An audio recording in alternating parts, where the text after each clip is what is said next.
दो शब्द बोलने में मेरे साथ आप कष्ट करें। बोलिए, हे परमपिता परमात्मन, आज हम भक्ति से नम्र बनकर आपके चरणों में आए हैं। आपको हृदय में धारण करके हम अपने मन और आत्मा को पवित्र बनाते हैं।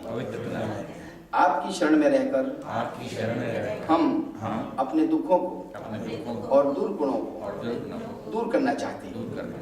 हे दीन बंधु, कृपा सिंधु, प्रभु आपके ऊपर श्रद्धा और विश्वास रखकर आपकी कृपा से हम इस भवसागर को सुखपूर्वक पार कर सके। हे सच्चिदानंद स्वरूप भगवान, हम निष्पाप मन से यहाँ आपकी प्रार्थना उपासना करने को उपस्थित हुए। हमें सद्बुद्धि दीजिए, हमें सन्मार्ग दिखाइए, हमें सत्कर्म की तरफ प्रेरित कीजिए।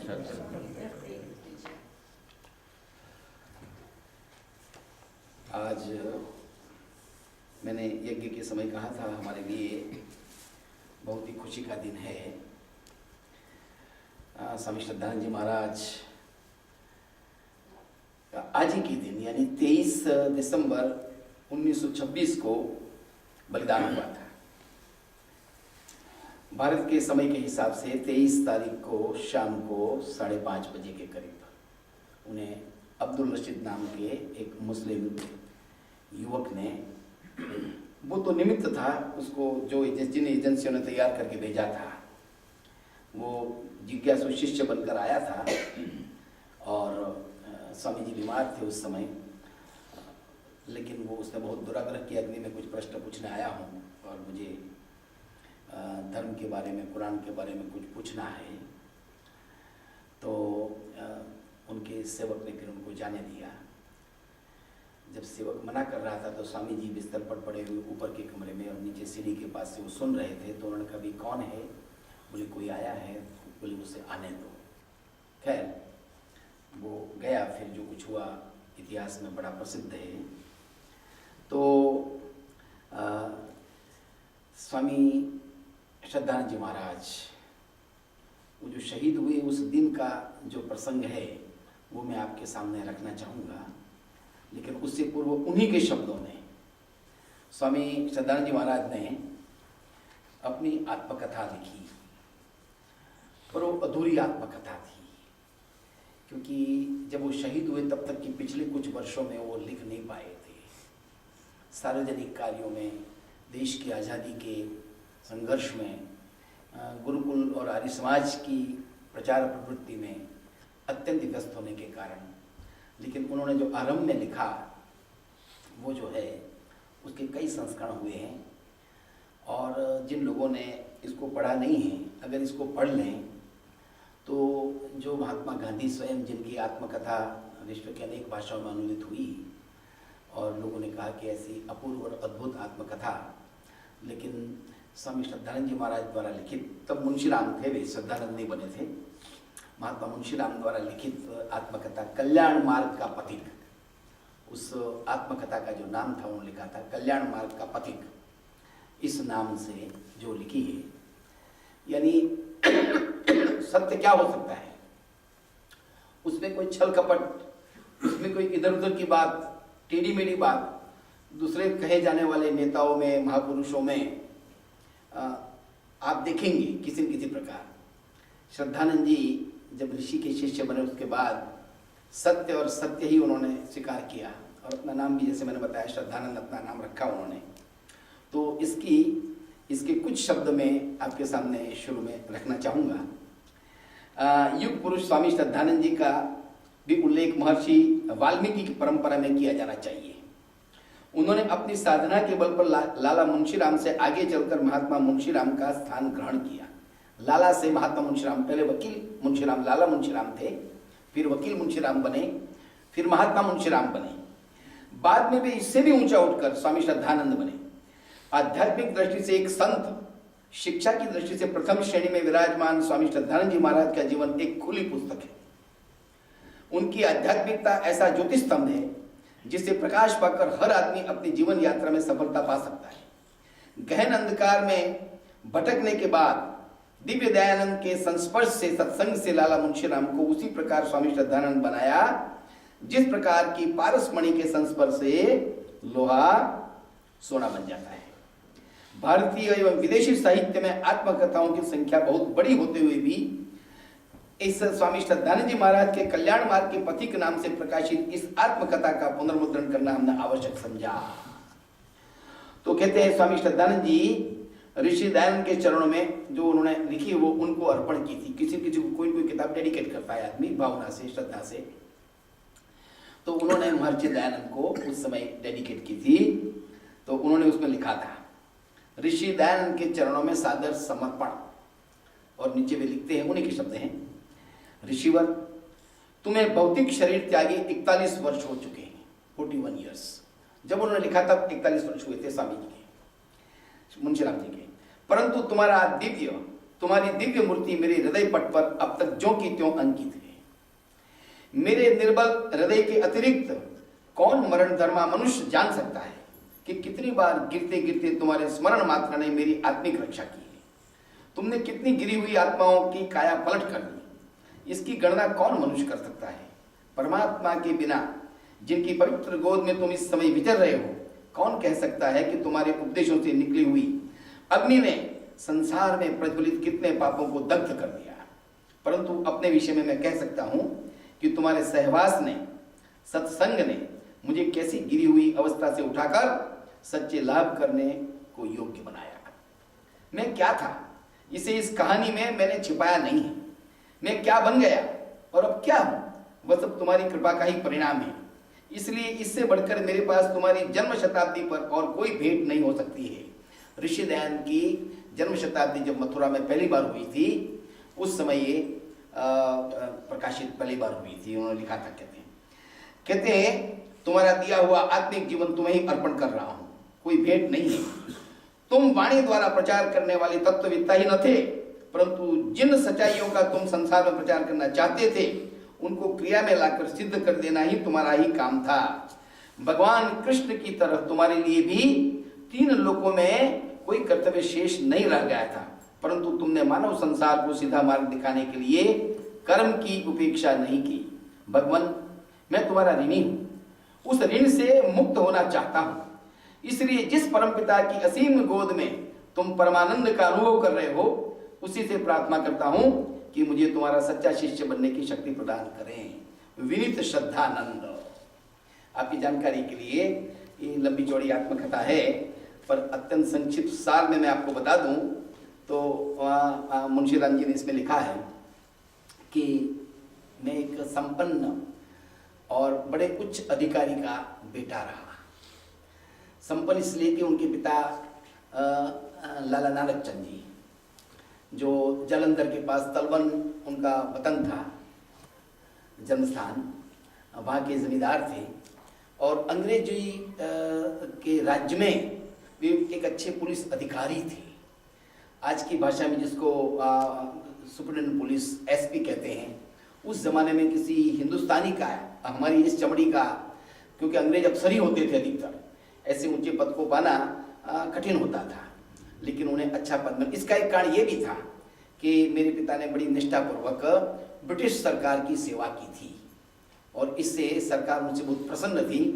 उन्हें ये भी दिया था, दूसरा लाभ भी उन्होंने पुरस्कार आदि भी दिए थे, क्योंकि निष्ठापूर्वक अधिकारी थे वो, पुलिस अधिकारी। तो कहते हैं मेरे पिता के पास कितनी बड़ी सत्ता थी, और फिर सत्ता में पुलिस डिपार्टमेंट, तो उससे तो लोग वैसे भी सब सावधान रहते हैं, और उनका बेटा होना। फिर मैं लॉ कॉलेज में पढ़ता था, इलाहाबाद से वे लॉयर हुए थे, बरेली में फिर बाद में पढ़े। मोतीलाल नेहरू के क्लास फेलो थे, साथ में उनके मित्र थे, सहाध्यायी भी थे और आजीवन अच्छे मित्र रहे। इसलिए जवाहरलाल जी का उनके प्रति बहुत मान था। मतभेद होने पर उनसे पृथक हो गए थे कांग्रेस से बाद में मुंशीराम जी। तो कहते हैं मेरे पिताजी सत्ताधीश थे, मेरे पिताजी संपन्न थे।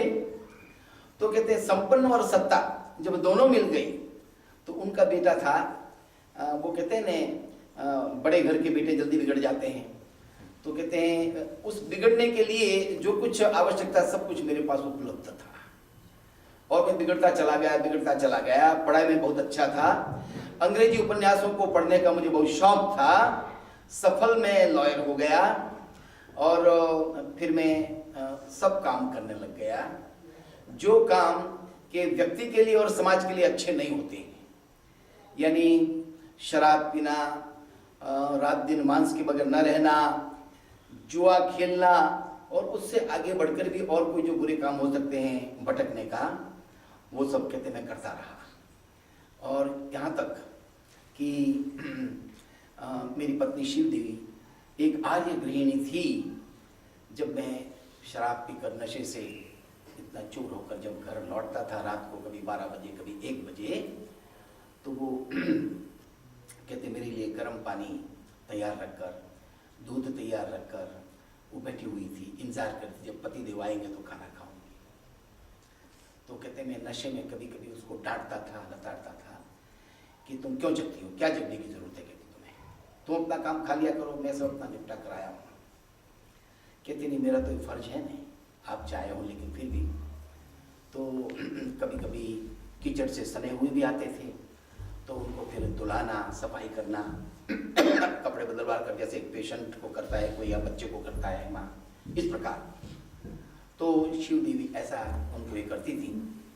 लेकिन खैर जब जीवन परिवर्तन हुआ तो उसकी दिशा बदल गई और कल्याण मार्ग के पथिक में उन्होंने उसका बहुत उल्लेख किया है। और उससे आगे उनके शहीद होने के बाद उनकी भावना के अनुरूप उनके सुपुत्र पंडित इंद्र विद्यावाचस्पति, जो पंडित जवाहरलाल नेहरू, राजेंद्र बाबू, इन सबके परम मित्र रहे, सहयोगी रहे, सहकार्यकर्ता रहे। उस जमाने में तो कांग्रेस के आज़ादी से पहले वो एक बड़े भारी लीडर थे, दिल्ली के नेता माने जाते थे। दिल्ली में एक अखबार निकलता था, आज भी वो अखबार निकलता है, लेकिन आज के और उस जमाने के उस अखबार में बड़ा अंतर है। आज अखबार निकलता है वीर अर्जुन, जो महाशय कृष्ण जी के परिवार के पास वो अखबार रहा। महाशय कृष्ण अच्छे विद्वान और पत्रकार थे, इसमें संदेह नहीं, लेकिन जो अर्जुन अखबार पंडित इंद्र जी ने शुरू किया था, 2 अखबार उनके पास थे, एक अर्जुन पहले शुरू में, और एक पत्रिका थी सत धर्म प्रचारक। दिल्ली उर्दू का गढ़ माना जाता था, उस उर्दू के गढ़ को हिंदी का गढ़ बनाने का काम महात्मा मुंशीराम जी ने किया। और अर्जुन अखबार उनका निकलता था, दैनिक अखबार था, वो बाद में फिर बेच दिया था। तो वो अर्जुन अखबार रोज लोग सुबह दिल्ली के, राजस्थान और आसपास के क्षेत्रों के लोग सुबह सुबह उठते ही अखबार का इंतजार करते थे, बाद में दातुन या चाय का स्मरण करते थे। और उसमें इंद्र जी का जो एडिटोरियल आता था पहले पन्ने पर, इतना क्रांतिकारी और इतना ओजस्वी होता था, जागृत करने वाला। तो उस अखबार का उन्होंने जो वो बना रखा था मोटो, मुद्रालेख कि क्या है, तो वो महर्षि वेद व्यास का एक सूत्र है, अर्जुनस्य प्रतिज्ञे न दैन्यम न पलायनम। अर्जुन की 2 प्रतिज्ञाएं थी, अर्जुनस्य प्रतिज्ञे न दैन्यम, कहीं गिड़गिड़ाना नहीं, अधर्म और अन्याय के सामने लड़ना, झुकना नहीं, गिड़गिड़ाना नहीं, न दैन्यम न पलायनम, न मैदान छोड़कर भाग जाना। तो अखबार का वो था कि हमारे अखबार का एक उद्देश्य, अर्जुन अखबार है नाम, अर्जुनस्य प्रतिज्ञे न दैन्यम न पलायनम। तो इंद्र जी ने पीछे उनके जो कल्याण मार्ग के पथिक के बाद मेरे पिता नाम से बहुत मशहूर ग्रंथ लिखा है, बहुत सुंदर ग्रंथ है। उसका जो संस्मरण ऐसा लगेगा, आप जब पढ़ना शुरू करते लगेगा आपके सामने कोई पिक्चर चल रही है, मूवी आप देख रहे हैं, ऐसे लगेगा। उनकी भाषा भी इतनी प्रांजल, बड़े साहित्यकार थे, इतिहासकार थे, पत्रकार थे, और पिताजी का उत्तराधिकार उनको प्राप्त हुआ था। तो शिव देवी काफी समय तक दुखी रही, और शिव देवी को जब सुखी होने का अवसर आया तो फिर उनका स्वास्थ्य ठीक नहीं था, और उन दिनों फिर उन्होंने अपना शरीर छोड़ दिया था। जब मुंशीराम जी में जागृति आई तो पंजाब के, उत्तराखंड के, उस जमाने में तो स्टेट बने हुए थे अलग अलग, पूरा उत्तराखंड था, उसमें कोई ऐसा हिंदू या इंडियन लड़कियों के पढ़ने के लिए कोई ऐसा हिंदू स्कूल नहीं था। वो पहला स्कूल जब गुरुकुल कांगड़ी का गुरुकुल तो खुलवाया मुंशीराम जी ने, लेकिन लड़कियों के लिए भी देवराज जी के साथ मिलकर पंडित देवराज जी, वो बहुत कम लोगों को मालूम है, वो शिव देवी के भाई थे, यानी मुंशीराम जी के साले थे। बड़े शिक्षा शास्त्री थे, बड़े सामाजिक नेता थे, आर्य समाज के बड़े भारी। तो साले बहनों ने मिलकर स्वामी मुंशीराम जी के सहयोग से जालंधर में प्रथम जो आर्य कन्या महाविद्यालय उस जमाने में खोला था, जबकि कोई अपनी बेटी को खुले तौर पर स्कूल में भेजने को तैयार नहीं था, क्योंकि लड़कियों को पढ़ाना ठीक नहीं माना जाता था। ऐसी मानसिकता उस जमाने में थी, आप सोच नहीं सकते। और जो भेजना चाहते थे, ऐसे कुछ 2-5 साहसी थे, वो भेजते थे, लेकिन कुछ लोग भेजना चाहते थे, लेकिन सामाजिक भय के कारण वो अपनी बच्चियों को, अपनी बेटियों को बुर्खा पहना कर भेजते थे, जिससे पता न चले पिछले दरवाजे से स्कूल में भेज देते थे। नहीं तो लोग निंदा करेंगे, टीका करेंगे, देखो वो अपनी बेटी को पढ़ने भेजा, क्या करेगा पढ़ाकर लड़की को। ऐसा वातावरण था। क्योंकि ये जब विद्यालय खुला, लेकिन देश का हालात और स्थिति क्या थी, महर्षि दयानंद की क्रांति के बाद भी स्थिति क्या थी कि लाला मुंशीराम जी की जो पहली बेटी थी वेद कुमारी जी, वेद कुमारी जी के एक पुत्र थे, वो तो नहीं रहे अब, पंडित सत्यकाम विद्यालंकार, जो 4 वेदों का 23 वॉल्यूम में जो अनुवाद हुआ है इंग्लिश में ट्रांसलेशन, उसमें स्वामी सत्यप्रकाशानंद और सत्यकाम विद्यालंकार बहुत बड़े कवि, बहुत बड़े लेखक, नवनीत और धर्मयुग के एडिटर रहे वर्षों तक। वो राजपाल एंड सन्स के वो भी दामाद थे, जो अभी राजपाल एंड सन्स हैं अभी। तो सत्यकाम जी इतने बड़े विद्वान, वो स्वामी जी के भांजे थे, वेद कुमारी जी के बेटे। वो वेद कुमारी जी, कोई स्कूल नहीं था, इसलिए उस समय जो स्कूल था उसमें कोई ईसाई स्कूल में वो जाती थी। और एक दिन मुंशीराम जी अपने आर्य समाज का कुछ काम अपने घर में ही, एक कमरा था, वहां बैठे हुए कर रहे थे। तो बिटिया छोटी 8-10 साल की थी, वो दौड़ती हुई आई और आकर वो गीत गाने लगी स्कूल से आकर, जो स्कूल से सीखा होगा कि ईसा ईसा बोल तेरा क्या लगेगा मोल, ईसा मेरा कृष्ण कन्हैया, ईसा मेरा राम रमैया। तो ये सुना तो मुंशीराम जी चौंक गए कि क्या हमारे बच्चों को ये सिखाया जाता है कि ईसा मेरा कृष्ण कन्हैया, ईसा मेरा राम रमैया। तो ये तो हमें अपने बच्चों को, तो तब प्रेरणा हुई, तब उन्होंने वो कन्या विद्यालय उन्होंने खोला। और उसके बाद तो उनकी जीवन की कहानी और कथा बहुत लंबी है, लेकिन उनका मैं एक प्रकरण सुनाना चाहूंगा, उन्हीं के शब्दों में, ये आत्मकथा का। जो उनकी पत्नी की जो मृत्यु होती है, वो जो बीमार है, उस समय का वो जो एक पृष्ठ है, एक सवा पृष्ठ, वो मैं आपके सामने रखना चाहता हूं। सहधर्मिणी के साथ, सहधर्मिणी यानी मेरी पत्नी, मेरा शनै शनै अटूट संबंध हो चुका था। क्योंकि पहले संबंध नहीं था, पहले वो दुखी थी, उनके आचार विचार जीवन अलग था, धीरे धीरे सत्संग के बाद बदल गए थे। शिव देवी जी से कभी बिछुड़ने का ख्याल तक न आता था, और उन्होंने वैदिक संस्कार विधि का पाठ करके यह धारणा दृढ़ की थी कि पति से भी वियोग न होना चाहिए। श्रावण के अंत, अगस्त के मध्य में उन्हें 5वीं संतान उत्पन्न होते समय बड़ा कष्ट हुआ। 4 संतान पहले जन्म ले चुकी थी, 2 बेटियां और 2 बेटे, अमृत कुमारी, वेद कुमारी, हरिश्चंद्र और इंद्र। ये जो हरिश्चंद्र इंद्र गुरुकुल कानवी के प्रथम स्नातक थे, प्रथम छात्र थे। और ये 2 बेटियां और 5वां संतान अंत में। कहते हैं चिकित्सक की सहायता ली गई, लड़के का जन्म लेते ही देहांत हो गया। देवी इससे बहुत निर्बल हो गई। शिव देवी जी धर्मशाला पर्वत के आर्य समाज के वार्षिकोत्सव के लिए निमंत्रण आया था। निश्चय कर लिया कि 31 अगस्त को परिवार सहित धर्मशाला के लिए कुछ होगा। मैं क्या सोच रहा था, और कर्मानुसार उधर कुछ और तैयारी हो रही थी। हमारे मन कछु और है, विधि के मन कछु और। कहते हैं 28 अगस्त 1861 ईस्वी की शाम को दस्त और वमन आरंभ हुए। डॉक्टर सारी रात पास रखकर मैं जागता रहा। 3 बजे प्रातः काल दस्त बंद हो गए, यानी मुंशीराम जी अपनी पत्नी के पास, शिव देवी के पास बैठे रहे। समझ लिया कि अब निरोग हो गई है।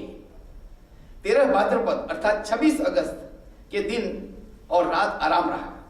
14 भाद्रपद यानी 30 अगस्त को आर्य समाज के साप्ताहिक अधिवेशन में बैठे समाचार आया कि फिर दस्त शुरू हो गए।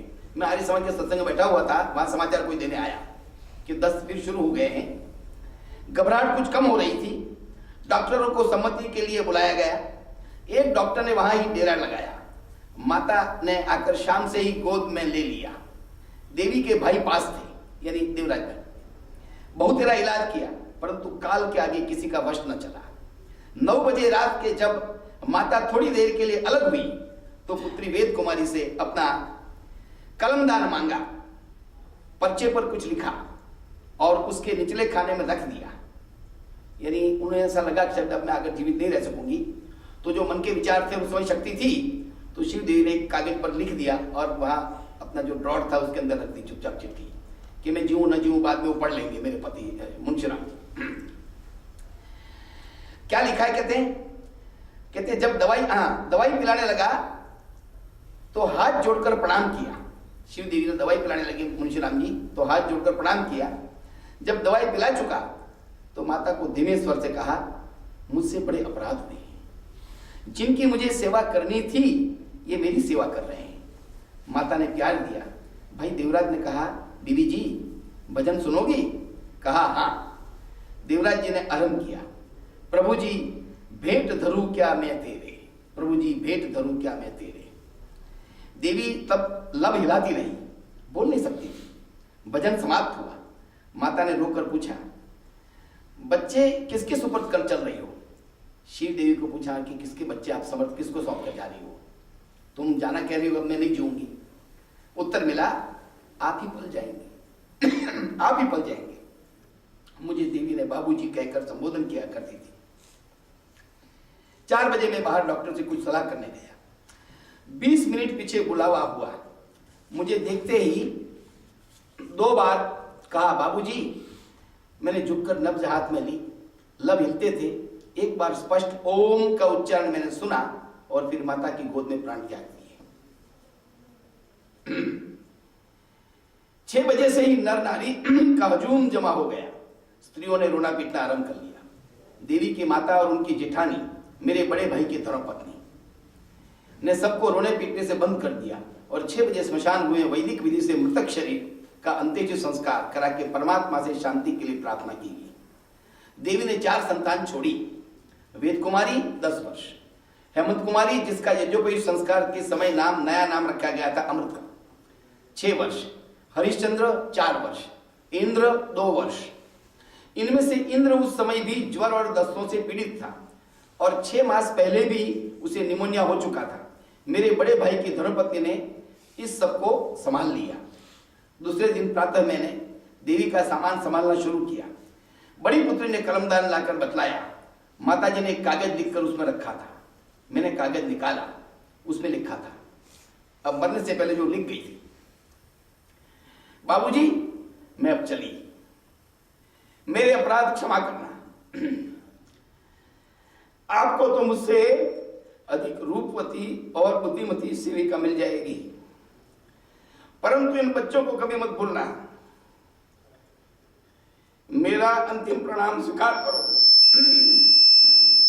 यह उनकी पंजाबी वाक्यों का अनुवाद है, पंजाबी में लिखा था। हृदय पर अंकित हो गए। रात को सब बच्चों को सुलाकर मैंने 1 घंटे तक परमात्मा के बल के लिए प्रार्थना की और यह दृढ़ धारण किया कि बच्चों के लिए माता का स्थान भी मैं पूरा करूंगा। यह मेरे वर्तमान बच्चे बतला सकते हैं कि मैंने अपने इस संकल्प को कहां तक पूरा किया है। इसमें संदेह नहीं कि ऋषि दयानंद के उपदेशों और वैदिक धर्म के आदेशों ने संबंधियों, मित्रों, चिंतकों के सामने घिरे प्रलोभनों से मुझे बचाया, परंतु देवी के अंतिम संदेश ने मेरे अंदर मातृत्व भाव का संचार करके मुझे इस योग्य बना दिया कि मैं गुरुकुल का आचार्य बन सकूं, जहां वेदाज्ञा के अनुकूल आचार्य को माता और पिता दोनों का स्थान पूरा करना पड़ता है। वो मैंने निभाने का प्रयत्न किया। ये उनके सार्वजनिक जीवन में प्रवेश की तैयारी, फिर उनका कुछ अंतिम वचन उनके हैं। और अब उनके पुत्र ने 5 मिनट में इतना भी सुन लीजिए आप कि उनकी जिस दिन हत्या हुई उसका संक्षिप्त वर्णन है। गांधी जब स्वामी श्रद्धानंद जी की हत्या हुई तो गुवाहाटी में कांग्रेस का अधिवेशन हो रहा था और समाचार मिला कि श्रद्धानंद को गोली मार दी गई है। कुछ वातावरण ऐसा चल रहा था, श्रद्धानंद जी कुछ समय से बीमार काफी चल रहे थे और वो चाहते थे अब मेरा काम पूरा हो गया है। तो गांधी जी ने कहा कि श्रद्धानंद जी भाग्यशाली हैं, उनको ऐसा जीवन मिला और ऐसी मृत्यु मिली, मुझे उनसे मीठी ईर्ष्या हो रही है, यानी काश कि मुझे भी ऐसी मृत्यु मिले। तो ये जो स्थिति थी कि इंद्र जी लिखते हैं कि अगर अब्दुल रशीद उनको गोली नहीं मारता तो शायद स्वामी जी 5-15 दिन और जी जाते हैं। उनकी स्वास्थ्य बिगड़ रहा था, उनकी स्थिति ऐसी थी, वो स्वयं मन भी छोड़ कर चुके थे तैयार, लेकिन उनके जीवन में शहीद होना लिखा था। जिस हिंदू जाति के, आर्य जाति के लिए उन्होंने तन मन धन से सेवा की, तो वो अवसर, तो अंतिम दिन का इतना वर्णन है। बलिदान से 2 दिन पूर्व यानी 23 दिसंबर को बलिदान हुआ और 21 दिसंबर को बलिदान से 2 दिन पूर्व व्याख्यान वाचस्पति पंडित दीनदयालु जी शास्त्री आपका स्वास्थ्य समाचार पूछने आए। कुशल समाचार पूछने पर आपने कहा डॉक्टर कहते हैं अच्छा है। शास्त्री जी ने मुस्कुरा कर पूछा कि आपकी क्या सम्मति है। पिताजी ने उत्तर दिया, स्वामी श्रद्धानंद जी बोले, क्योंकि अब तो श्रद्धानंद हो चुके थे, अंतिम समय है मृत्यु के समय का, मेरी तो अब जीने की इच्छा नहीं है। ऐसा श्रद्धानंद जी ने दीनदयालु शास्त्री जी को कहा। इस पर शास्त्री जी ने कहा, स्वामी जी मुझसे मालवीय जी 1-1.5 वर्ष बड़े हैं, मदन मोहन मालवीय जी मेरे से 1.5 वर्ष बड़े हैं और आप उनसे 1 वर्ष बड़े हैं। अभी हम लोगों को बहुत सा काम करना है, आप क्यों इतनी जल्दी मोक्ष की तैयारी करने लगे, अब तो राजी हो जाओगे। पिताजी ने उत्तर दिया, पंडित जी इस समय मुझे मोक्ष की इच्छा नहीं है, मैं तो चोला बदलकर दूसरा शरीर धारण करना चाहता हूं। अब यह शरीर सेवा के योग्य नहीं रहा, इच्छा है फिर भारतवर्ष में ही पैदा होकर फिर इसकी सेवा करूं। 22 दिसंबर के प्रातः काल 5 बजे लगभग पिताजी का सेवक धर्म सिंह मुझे घर बुलाने आया, इंद्र जी के घर बुलाने गया। अर्जुन अखबार जहां रहते थे वो, उसी समय डॉक्टर सुखदेव जी और लाला देश बंधु जी को ही बुलाया। बीच में एक बात मैं कह दूं, डॉक्टर सुखदेव जी आजादी की बड़े भारी योद्धा थे।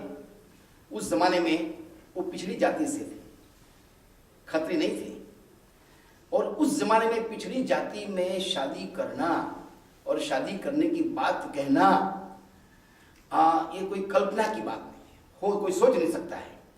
महात्मा मुंशीराम जी ने अपनी एक बेटी को डॉक्टर सुखदेव जी के साथ शादी कराई थी। सारे पंजाब में इतने बड़े नेता थे, फिर भी समाज ने कुछ लोगों का बाइकआउट किया कि ऐसे कैसे हो सकता है शादी।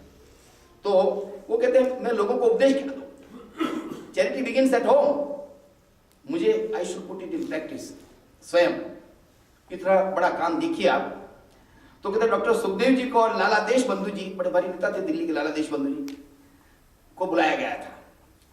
हम सबके एकत्र हो जाने पर पिताजी ने कहा, क्योंकि बीमार थे ना, तो वहीं श्रद्धानंद भवन पर उनको बुलाया, भाई मेरी वसीयत लिख लो। सब आ गए तो बुला लिया इंद्र जी को, लाला सुखदेव, डॉक्टर सुखदेव जी और लाला देश बंधु जी जो पास में उपलब्ध थे, बोले मेरी वसीयत लिख लो।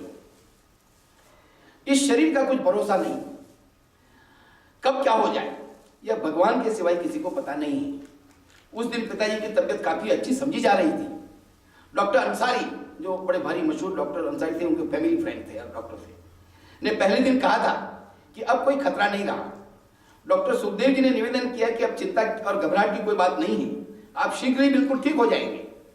हम लोग भी इस निवेदन में शामिल हो गए और यह समझकर कि वसीयत लिखने का पिताजी के दिल पर बुरा असर न हो, लिखने में आनाकानी करने लगे। पिताजी इस बात से कुछ खिन्न हो गए और कहा, अच्छा भाई तुम्हारी मर्जी, पर मैं जो कुछ चाहता हूं सुन लो। फिर तुम लिखना नहीं चाहते हो तो मेरे मन की बात सुन तो लो, तुम सुन लो, जब चाहो लिख लेना।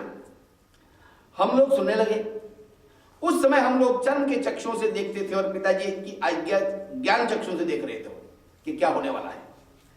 अन्यथा हमसे ऐसी ही हिमाकत भरी भूल न होती कि हम उनके शब्दों को लेखबद्ध न करते। हमसे इतनी बड़ी भूल हुई कि उनका मार्जन नहीं हो सकता। यह समझकर कि रोगी को यह अनुभव न होना देना चाहिए कि उनकी दशा चिंताजनक है, हमने उस समय की बातों को पूरी तरह हृदयंगम नहीं किया।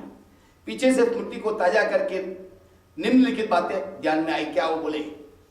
आपने अपनी निम्नलिखित इच्छाएं प्रकट की। नंबर 1, मैं आज आर्य समाज का इतिहास लिखना चाहता था, लिख नहीं सका, इंद्र इसे लिखकर पूरा कर दे। उनके पुत्र ने, इंद्र जी ने आर्य समाज का सबसे पहले इतिहास लिखा 2 खंडों में, हमारे यहाँ है लाइब्रेरी में पीछे। तेज और अर्जुन पत्र मेरी भावना के अनुसार चले। अर्जुन हिंदी में था, तेज उर्दू में था। उनके 2 पत्र थे, वो मेरी इच्छा अनुसार, भावना के अनुसार चलना चाहिए, चलते रहना चाहिए। गुरुकुल की रक्षा की जाए। ये 3 बातें प्रधान जो उन्होंने कही लिखवाना चाहते थे। 23 दिसंबर को बलिदान से ही कुछ समय पहले शुद्धि सभा के प्रधान सर राजा रामपाल सिंह के स्वास्थ्य संबंधी तार के उत्तर में पिताजी ने जो तार दिलाया था उस पर लिखा था, अब तो यही इच्छा है कि दूसरा शरीर धारण कर इस जीवन के अधूरे काम को पूरा करूं। आपकी जानकारी के लिए महर्षि दयानंद के आदेश के अनुसार, उपदेश के अनुसार, योजना के अनुसार जो गुरुकुल इंप्लीमेंट किया और प्रवृत्ति की, ऐसे उन्होंने भारत में शुद्धि सभा की स्थापना स्वामी श्रद्धानंद जी महाराज ने की पहले, और उसके द्वारा हजारों लाखों की संख्या में जो देश अपनी जाति बिरादरी से जो बिछुड़ गए थे, जो वापस आना चाहते थे, उनको फिर स्वीकार करना शुरू किया था शुद्धि करके। यही कारण था कि मुझे जीवनलाल जी ने स्वामी जी पर गोली चलने का समाचार जब दिया तब वह एकदम आकस्मिक मुझे नहीं लगा। सुनकर ऐसा अनुभव हुआ कि यह तो होने वाला ही था, पर हुआ कैसे? अभी तो हम लोग उठकर आए हैं, इतने में क्या हो गया? जाकर देखा तो किंग करते हुए सामने आ गया। ध्यान उस ओर चल गया। शहर में बलिदान का समाचार हवा की तरफ फैल गया था। श्रद्धानंद बाजार में भीड़ इकट्ठी होने लगी। हर एक के दिल में दुख था और आंखों में जोश। जिसे देखता वह इतना प्रभावित देता कि जितना कोई संबंधी भी न हो सकता। मैं उस समय अपने को विशेष रूप से दुखी कैसे समझ लेता। मैं उनका पुत्र था, पर अन्य लोग उनकी स्मृति पर मुझसे बढ़कर दावा करते थे। अनुभव होता था कि सारी दुनिया मेरे साथ संवेदना प्रकट करना चाह रही है और मेरी उपेक्षा भी मुझसे अधिक वेदना प्रकट करना चाहती है। इस कारण मैं संवेदन का पूरा अनुभव नहीं कर सका और न उसे प्रकट ही कर सका। इस सहानुभूति की भावना के साथ एक और चीज भी मिल गई। स्वभावतः मुझे अनुभव हुआ कि यह बड़ा भारी बलिदान था। जैसी कहानियां और घटनाएं इतिहास में पढ़ने आए थे, यह तो वैसी हो गई। मेरे पिताजी शहीद हो गए, वे अमर पदवी को प्राप्त हो गए। इस विचार ने मेरे दिल को भर दिया। इसे मनोविज्ञान के पंडित किस दृष्टि से देखेंगे, शायद वे मेरी भावना को क्षुद्र ही समझेंगे। यह संभावना होते हुए भी यह स्वीकार कर ले, मुझे संकोच नहीं कि इस विचार ने मेरे हृदय में अभिमान मिश्रित संतोष की बात ला दी। परिणाम यह हुआ कि जब वह दिल्ली के इतिहास में स्मरणीय अर्थी का जुलूस निगमबोध घाट पर पहुंचा, दाह क्रिया करके वापस नहीं आ गया, तब तक मैं बिल्कुल स्थिर था। शायद मुझे मिलने वाले मेरी उस स्थिरता आश्चर्य के देखते रहे होंगे, या तो उसे वे मेरी दृढ़ता का प्रमाण मानते होंगे अथवा हृदयहीनता का। वस्तु तो दोनों ही बातें नहीं थी। वह स्थिरता उन परिस्थितियों का परिणाम था। मैं स्वयं इस बात को तब अनुभव किया जब यमुना के तट से लौटकर और सहानुभूति प्रकट करने वाले मित्रों से अवकाश पाकर मैं अकेला अपने लिखने के कमरे में पहुंचा। कमरे में मेरे बैठने की कुर्सी के ऊपर ही पिताजी का बड़ा चित्र था। अब वह मेरी कुर्सी के सामने रखा हुआ है और मैं था। उस समय एकदम मैंने अनुभव किया कि मैं अकेला रह गया। मेरे बड़े भाई पहले ही विलायत जाकर आजादी के युद्ध में लापता हो चुके थे। पिताजी चले गए और अब तूफानी दुनिया में आकाश और पृथ्वी के बीच में मैं अकेला लटकता रह गया। मन में यह भाव जाते ही मेरा कृत्रिम धर्म और स्थिर भाव जाता रहा और आंसू मानो बांध को तोड़कर निकल पड़े। मैं बहुत देर तक और आवाज के साथ रोया। वह मुझे भली प्रकार याद है। वे शहीद हो गए, पर हमने क्या किया? श्रद्धांजलि शब्दों में देने से क्या होगा? कौन चलेगा उनकी राह पर? कौन करेगा धर्म प्रचार? श्रद्धा की गंगा कौन बहाएगा? उत्तर दो, उत्तर दो। धन्यवाद। तो ये आज श्रद्धानंद जी को हम श्रद्धांजलि, नम्र श्रद्धांजलि अपने स्वामी जी को दे रहे हैं और परमपिता परमात्मा से प्रार्थना करते हैं कि हमें भी ऐसी शक्ति दें कि उन महापुरुषों के शुभ पद चिन्हों पर हम चल सकें और देश धर्म जाति की सेवा के लिए यत्किंचित कुछ कर सकें। धन्यवाद, नमस्ते। अब हम विश्व कल्याण की प्रार्थना और शांति पाठ बोलेंगे। ओम सर्वे भवन्तु सुखिनः, सर्वे सन्तु निरामयाः, सर्वे भद्राणि पश्यन्तु, मा कश्चित् दुःखभाग् भवेत्। सबका भला करो भगवान, सब पर दया करो भगवान, सब पर कृपा करो भगवान, सबका सब विध हो कल्याण। सब वेद पढ़े सुविचार पढ़े, चढ़े तो ऊपर को, अविरुद्ध रहे पंथ कहे, परिवार कहे वसुधावर को, ध्रुव धर्म करे पर दुख करे, तन त्याग करे भवसागर को, दिन फेर पिता वर दे हम आर्य करे भूमंडल को। ओम जप शांति अंतरिक्षम शांति पृथ्वी शांति राप शांति औषधया शांति वनस्पतया शांतिर्विश्वे देवा शांति ब्रह्म शांति सर्वं शांति शांति देव शांति सामा शांति देवी। ओम शांति शांति शांति।